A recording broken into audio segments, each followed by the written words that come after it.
You're listening to the Business Wealth Impact Podcast, your source for empowering information and cutting-edge ideas from the world's top minds. I'm your host, Jeanne Amlour, founder of seven-figure coaching company, Jeanne Amlour International. Join me on a journey to unleash your potential and create your highest success. Welcome to Business Wealth Impact. Hello, and welcome to another wonderful episode of Business Wealth Impact. Today we have Florian Kemmerich as our guest. Florian is an impact investor, entrepreneur, coach, and author of On Vocation, and he helps individuals to align purpose and profession, and that's what its book is all about. So welcome, Florian. Thank you, Jean, for having me. I'm excited and I'm looking forward to our conversation. Awesome. So there's two things I'd love to dig into because I love impact investing. So I am going to ask you about that, okay? But first of all, I would like you to just elaborate in very, simple and practical terms. How do people align their purpose with their profession? Yes, it's a great question. Normally, people think when you talk about purpose, it's you want to do something good, it's philanthropy, or it might be, even if you talk about vocation itself, you think about religion and your faith. Yeah, and this is a misconception. Because it's the old mindset, first you make money and then you do good.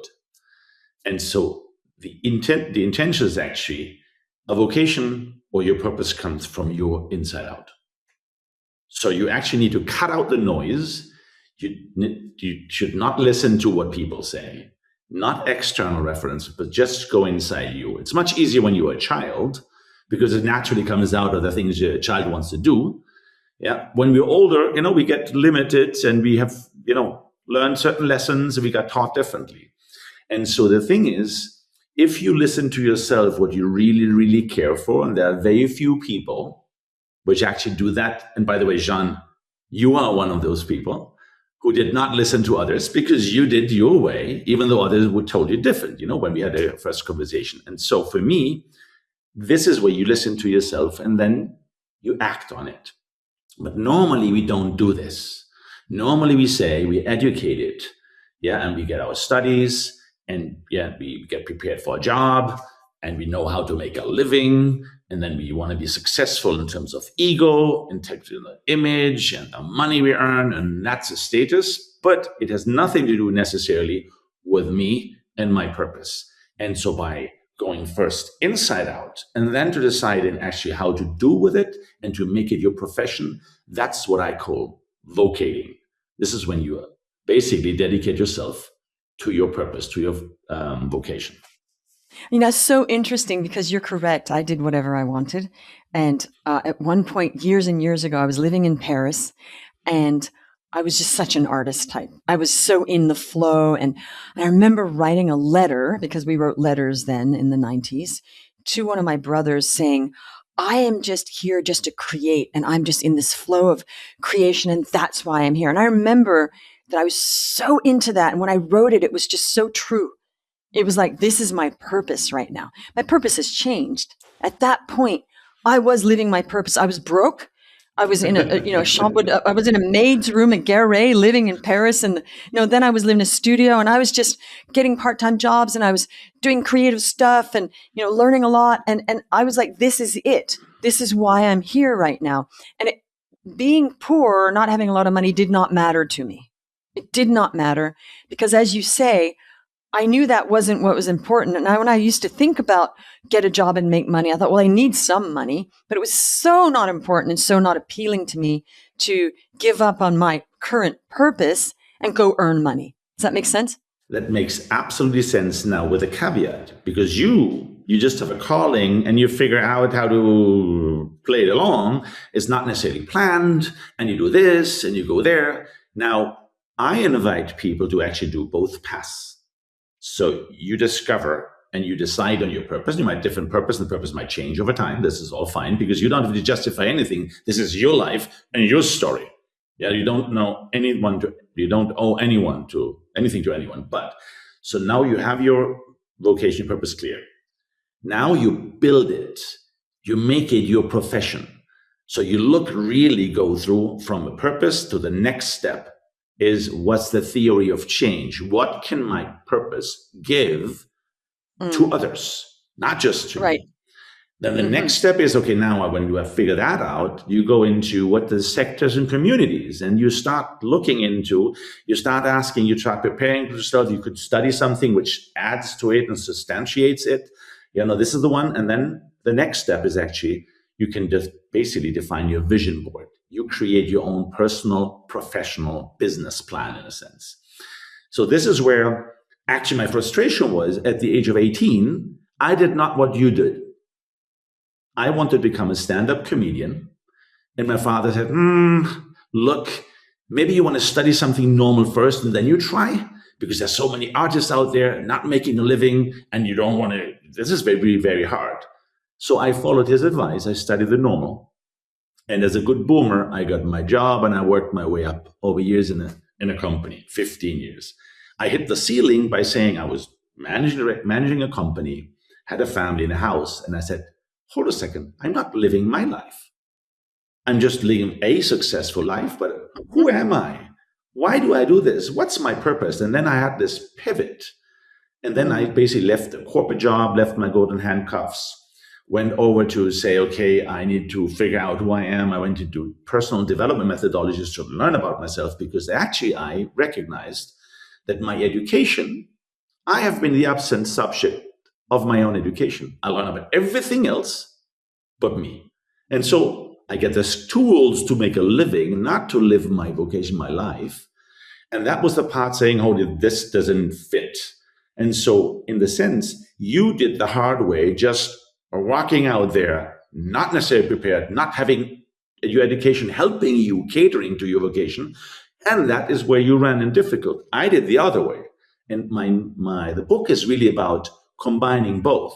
So you have the superpower, the skill sets based on your talents, but then your purpose, and you build it to make your career. Right. Now, I'm not convinced it ever would have worked because I was an actress. So that is so hard to plan your future. However, I will say in this iteration I'm in right now, I am living my purpose, and everything in my life, I just got goosebumps. Everything in my life is feeding into that I've done before. It's a great feeling for me. I have zero regrets because I realize everything I've done in my past is flowing into what I'm doing now in my current purpose. And that is a great feeling because I have no regrets. I had no regrets anyway, because, I never had the regret of, I never got to travel. Okay. I had such bittersweet experiences. Some weren't great because didn't have a lot of money, but I didn't care. Right. But I'm not that person that ever said, oh my gosh, I never traveled. I never got to live in Paris. Everybody wants to live in Paris. I thought, I want to live in Paris. So I don't have any regret, because later on, because I believe you can always reinvent yourself, after a lot of different things, I found coaching, which is my purpose right now. And my purpose is to help people to thrive. So I can still do my art on the side. I can still do all that. And I can still decide that I want to paint more and, have a show. I could do that whenever I want, right? However, I love what you're saying, because it's very correct. That feeling of there's working on the studies and the technical, but it's not anything to do with people's lives. It's like this separation happens when they go to college, and it's just they're being processed, but they're not questioning. And I'm meeting young people now that actually, went through college and are investment bankers. I met one the other day and she said, I did all this, got top grades, and I'm working for a top investment bank. She said, I don't even know if this is what I should be doing. I just followed along. She wasn't happy. She said, I wish I'd done what you did. I wish I'd taken some time off, because now I'm in this thing. And if I leave, I'll never get another job. So it's kind of like this, you're on this, you're on the merry-go-round. And I could see she wasn't she was thinking, is this it? She had a great job, by the way. Great job. She goes, I just wonder if it's what I should be doing. And I said, I get it. So I love it. So you are figuring out vocation and purpose and how to actually create a profession out of that, right? Correct. Okay. So what's an example of somebody who's done that successfully, as far as you're concerned, that you've worked with? Oh, there are many, many examples. But what I probably knew, and you pointed out, so people were coming to me because I do impact investing and say, Florian, you do impact. You do have a cause, you have a purpose. How can I do impact? And I said, what's your vocation? And people said, I don't know. Okay, then the steps and the exercises come. And as that was successful for many, many people, that was just for me helping hundreds of people. And on that one saying, you think, and that it doubles down and works most of the time if the person is open to go inside and, and not looking outside, it works. So, and these people, once it worked, were telling me, Florian, can you write it down? You should write a book. And it was totally out of comfort zone. I've never written a book. I didn't ask anyone. I didn't hire anyone. I just wrote the thing on my corner. I was really not sure. I put my life in there, my roller coaster life, because my pivot, as I told you, at the age of 33, asking like your friend, saying, what is it? What's the next 33 years? Yeah, this is where the pivot started. I put this in the book. And then I reached out to the biggest academic publishing house, not knowing anyone, just saying, hey, Florian, my name is Florian, I have a book, and they accepted me. And that is the culmination of a book. But then really now, in the journey, what I really love, for example, I did a workshop at Oxford University for the MBA students. And there's one example. One person says, look, Florian, I studied so hard to learn financial modeling at one of the best universities of the world. Now AI will do this better than I can ever do in my life. So my job is doomed. And I said, hold a second. Let's set this aside. Let's work on your purpose. Yeah, we did an exercise. And after the exercise, okay, say, what is a calling? What is something you really want to solve for? And he said, look, I'm worried about climate change, what the impact of the humanity is this. Yeah, whether it's man-made or not, it is changing. We can all see this. And so how does humanity brace for that? Is it perfect? So now your vocation is climate adaptation. You can translate into a theory of change. You want to do something to mitigate the impact of climate or to support the climate adaptation of humanity. That is a theory of change. Now I said, you have a vocation with a theory of change, and you have your superpower being really good in finance with a great education, and you put both together, and now you start vocating, which leads you to the next step. Now let's look at communities or sectors you could work for. And he looked at me, what? You go to insurance companies. Insurance companies have to calculate these risks. They need to insure with storms and hurricanes and things. And with your vocation and your skill set in finance, they will really want you. You go to a financial service company which invests and has to look at infrastructure or whatever investment equity. That is a component. You can go to the big, let's say, big companies in the food industry or another where climate has a big impact on that. And you come in, you can create your own company. There's so many things that the guy said, okay. So now your work is figure that out and decide where you want to go. And that's what it did. And this is when you are suddenly in your zone, because the job you do is bigger than yourself. And it's hard. But there's one big change. And this is one of the steps I say is actually, if you decide to do something, like you went to Paris and it was damn hard and didn't have a dime, yeah, you didn't suffer because it's your challenge to say, I want to try this. So the stress you put on yourself is actually heightening your endorphins and your adrenaline. If you're in a position where you ended up in a job, which is actually not you, and suddenly they might fire you, or you have a financial crisis, or you have a problem, whatever it is, you get really stressed, and that is extremely bad for your health.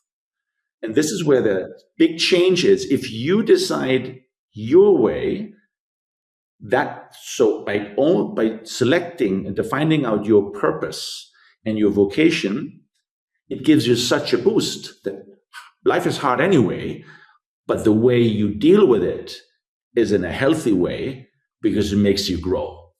For sure, because, I had jobs I hated, but they weren't full-time jobs.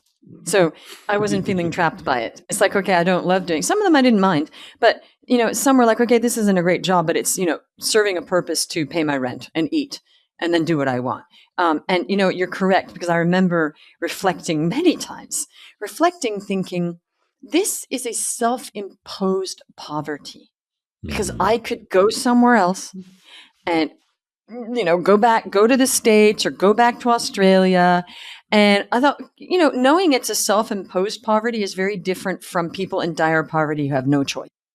That I was very clear on. And I thought, interesting that I've chosen to be poor, huh?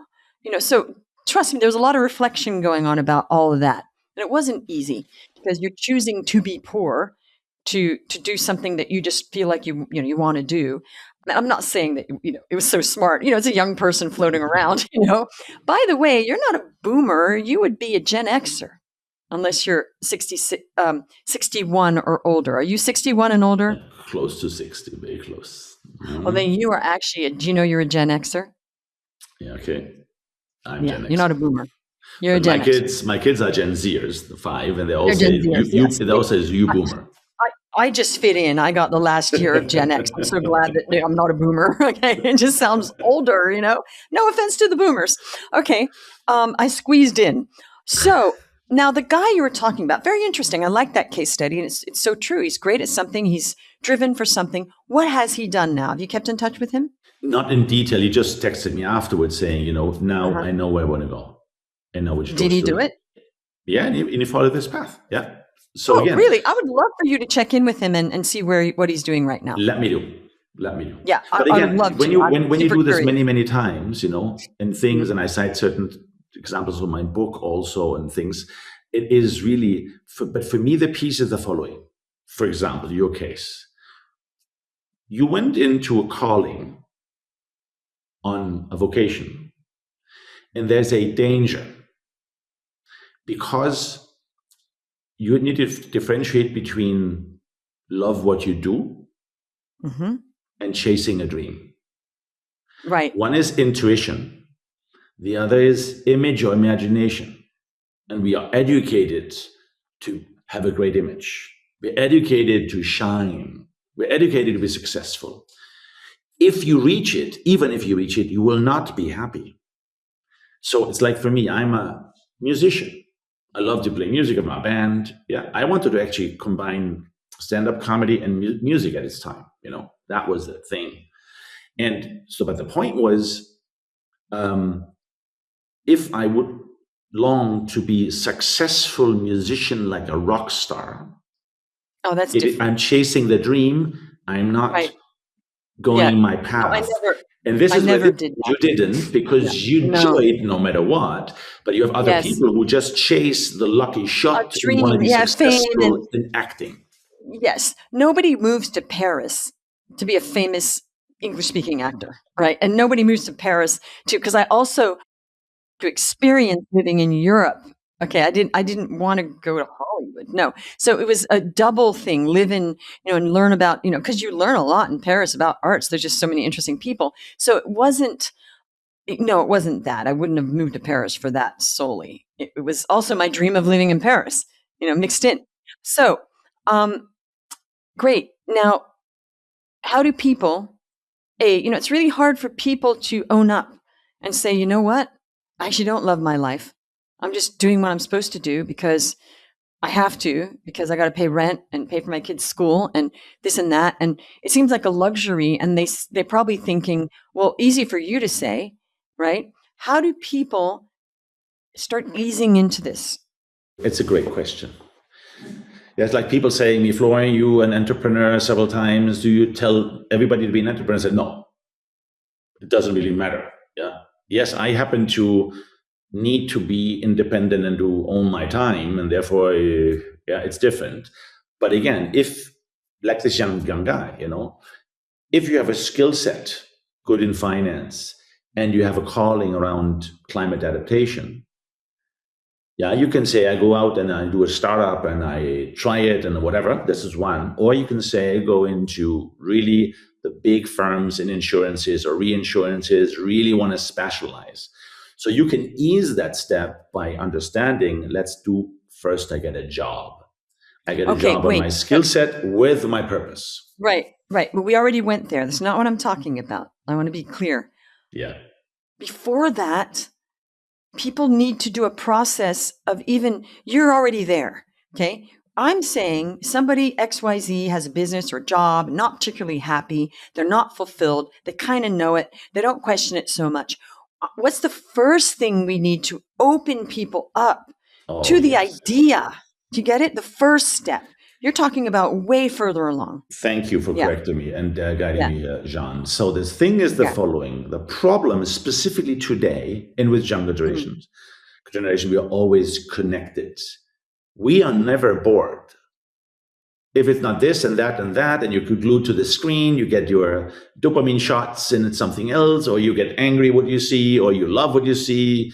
But again, you're always entertained. And even today, even, a 10-year-old child, I read this the other day, has more information than an adult in the 70s per day, just right now. So the first step is you need to cut out the noise. If you don't cut out the noise, you will not be able to listen to you and connect with you. And by cutting out the noise, you can do this in different ways, depending on who you are. You can go out far away and be alone, just to contemplate and spend time with you.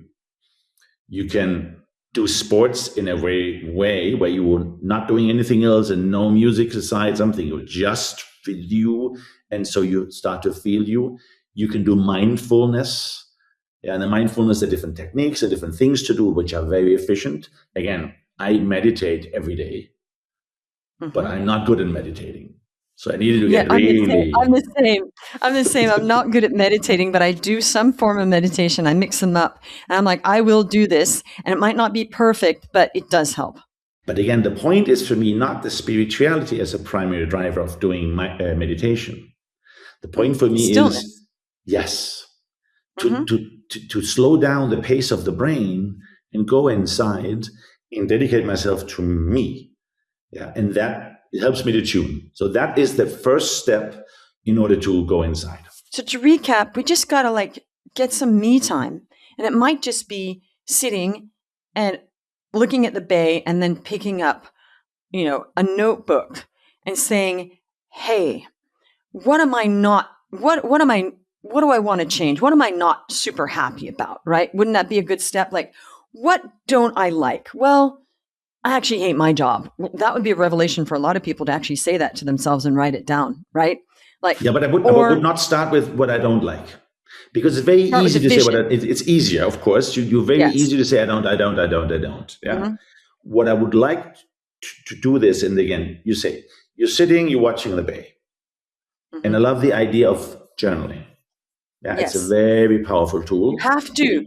Absolutely, because it goes you forget through the thoughts. Yeah, big time.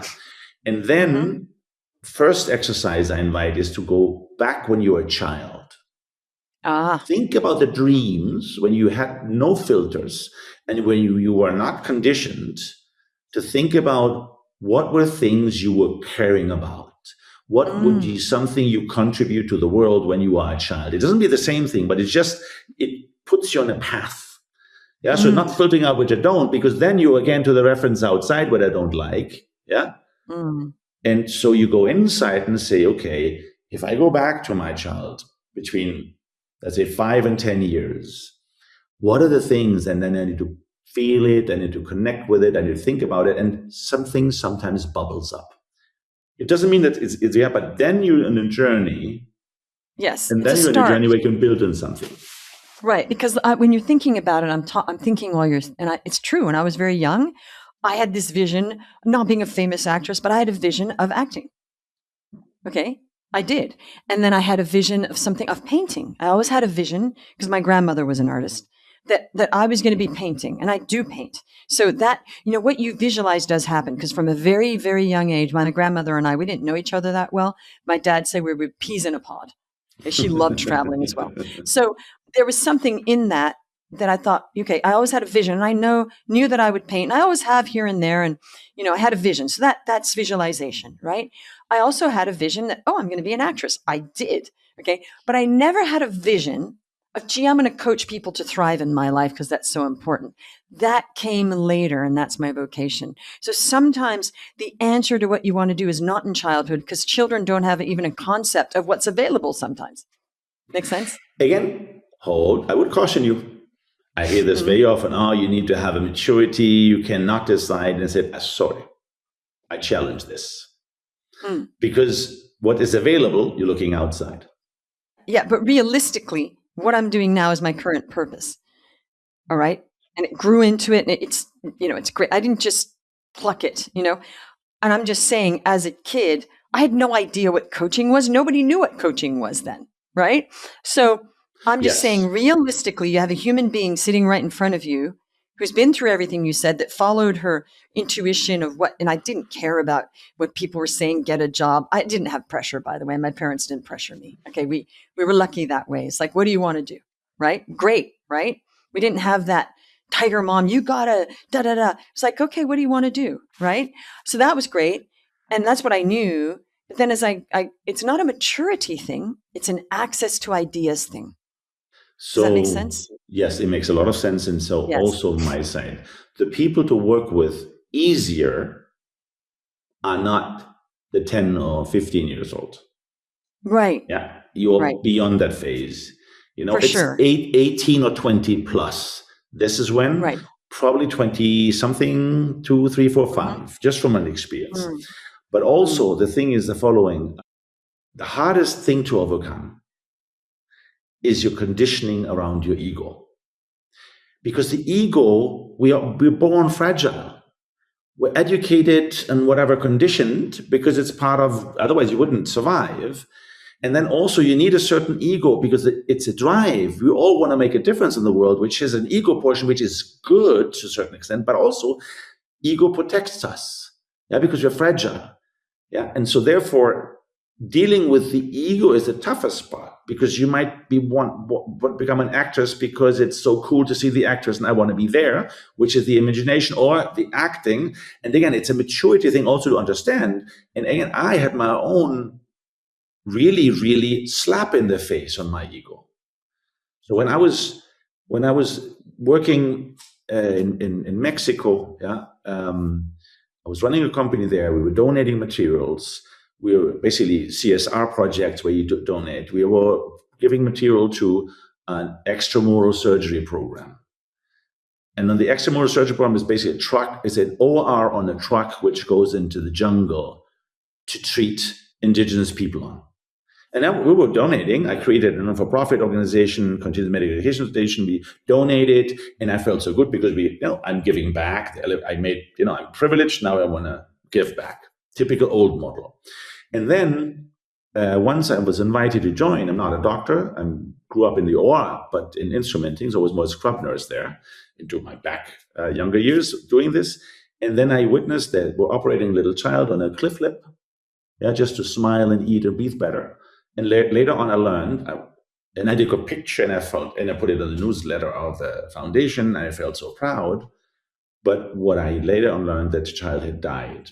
Because once the truck was out, there was an infection. There was no nurse and no pharmacy. And it hit me so hard to say, how can I be so selfish that in my ego, I shine because I do so good, when actually I'm not doing good. Actually, when helping is from a dignity point of view, not fair. Nobody wants to be helped. Nobody wants to be pitied. We all want a chance to climb up. So that is where I got really a slap. And that's later on when I learned about impact investing and capital as a force for good. I said, okay, if we would have invested there in healthcare delivery, in the village, in the jungle, not just come in and out, this would not have happened. But I didn't put myself into the position because I felt so good, I'm helping. And so this was my own experience around my ego. And since then, I try to manage, we all have egos to a certain extent, to temper it and to do it in a good sense. But not necessarily bulldozing through and actually doing things which are unfair. I love that you shared that because there's a lot of do-gooders, who don't like you were do-gooder, but you didn't go deep enough to figure out how to actually solve that problem before you gave yourself a pat in the back, right? And one of the steps is exactly that, don't do it for you, do it for them. True. It's always about, I always tell my clients, it's about THEM. It's always about them, always about other people. Okay. So I'd love to hear now more. Thank you for that. And I'd love to hear more impact investing and how do people get into impact investing? So very often people confuse, first I make money and then I give back. That is philanthropy. It's not investing. And therefore you have two worlds. Even, a lot of family office, they have the investment arm and they have their philanthropy arm. Two things, two decision-making process. Yeah, two silos. Yes. But we don't understand that there are shades of gray in between, which is where impact investing sits. So with impact investing, you take money on an intentionality. So I invest my money, equity or debt in whatever asset classes you want, are all the same.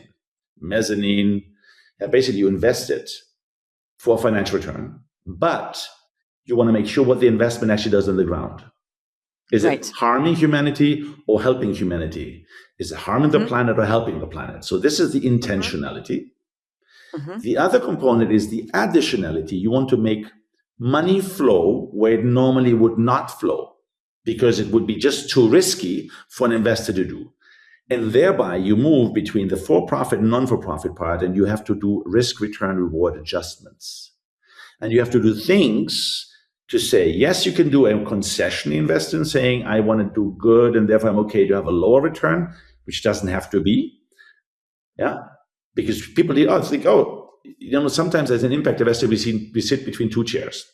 The philanthropist says, you guys, you say you do social, but you're disguised sharks. It's all about the money. Yeah. And then you talk to the investment guy saying, hey guys, you say you have financial returns. It's not true. You are tree huggers. Yeah. And this is the part where you sit now. The beauty of this is actually when you open understand that you can invest with returns. And do to have exactly. And you just have to choose risk, reward, return. You can do more commercial impact investing and more risky impact investing. But that's your choice. But that's the beauty. When you understand, you can use capital as a force for good, which, by the way, will be my third book. Oh, I love addressing how to align purpose with your capital. Right. Now, I actually do some impact investing because it's definitely not to, for me, there is I want to start a foundation. That will be donating. That's not an investment, right? I'm very clear on that. I do some impact investing, mainly with micro. I'm very into health, and these people are going to change the world because the new probiotics that they're devising, they're going to be able to make designer probiotics where we won't need all these drugs, not all of them. Okay. So to me, that's true impact investing. And there is a return. That's not a easy, right? However, I'm choosing where I place my money. That is it doing good or is it doing bad? I won't buy something. I won't invest in something that's actually doing bad stuff. I just won't. Because I don't want to do that. However, I did understand, like you said, that you can make money because some of them are pretty good darn investments in private equity. But to do with curing and solving this gut health problem that we have in the world. So I love it. And I love the way you just explained that because a lot of people, they're not getting it and they're doing what you're saying. It's either we're giving the money away and, if we do impact investing, we have to get really, really, really low returns. No, you can get great returns and do good. That's what you're saying, right? Correct. I love it. Okay, well, thanks for explaining all that. And what are some of the companies you invest in right now? What are not the actual names, but what are the verticals? Yes, so typically, my forte for many years, for about a decade, was I was investing. We were investing in companies serving the rural population in emerging markets. Yeah, in order for people not to migrate elsewhere, you want to make sure that they have a good living there. And we were doing equity investments and debt investments. Yeah, and it was about access to money, access to energy, access to healthcare. It was also about some livelihood, and then a lot smallholder farmer investing, because a lot of our food security, a lot of the products we get on our table for our health, and for our good food, come from 80% of the world's smallholder farmers, which normally investor doesn't go. Too risky, too small. And those were the ones where we basically did missing middle finance. So we try to go into the MSMEs, to micro to small and mid-sized enterprises in emerging markets, which are much smaller than our world. And we're basically investing in them in that so that the rural people have a better life. This is, for me, the sentence I say, you can give a person a fish and you feed him for a day. You can teach a person how to fish. You feed him for, you feed him for a lifetime, or you can invest in the fishing business, which feeds the entire community for the next one. And so this is the step, where you continue of care. So that is what I've been doing all many years now. Right. Okay. Sounds great. And what are the returns on that? So it depends. So, for example, we were financing through a program, so-called impact bond, not a floating bond, it's a debt vehicle. We were financing refugees, Syrian refugees in the Lebanese refugee camp. Wow. 4% annual return debt. Wow. So okay, that's the same as, a money market. So, people put their money in a money market. Okay, well, thank you for... The perceived risk was much higher. Oh, you're in Lebanon, it's about refugees and who, the educated people, that displaced people, they need some money. So that was one example where you people, once they see that, they learn, say, oh, hold a second, I can actually do this. This is really good. Yeah. Oh, it's fantastic. Thank you for sharing that. Okay, Florian, this has been very, very interesting. So before we close the show, what's one mindset or philosophy that you would like to share with people that you live by? I live by. So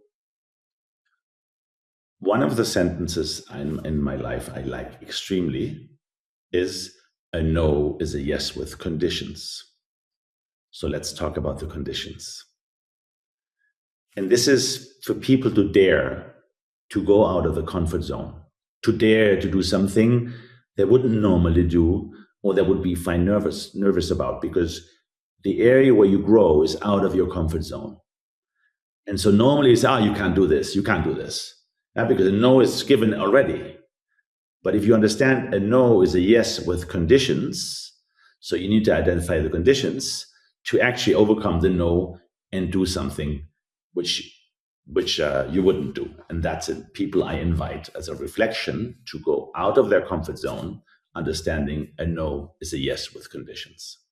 This is what children do all the time with parents, right? You say no, and they're thinking that's actually a yes, but I got to figure out how to find that. Well, that's exactly right. You did it naturally. Thank you for listening. I hope you enjoyed this very unusual show, and I hope that we see you on another show soon.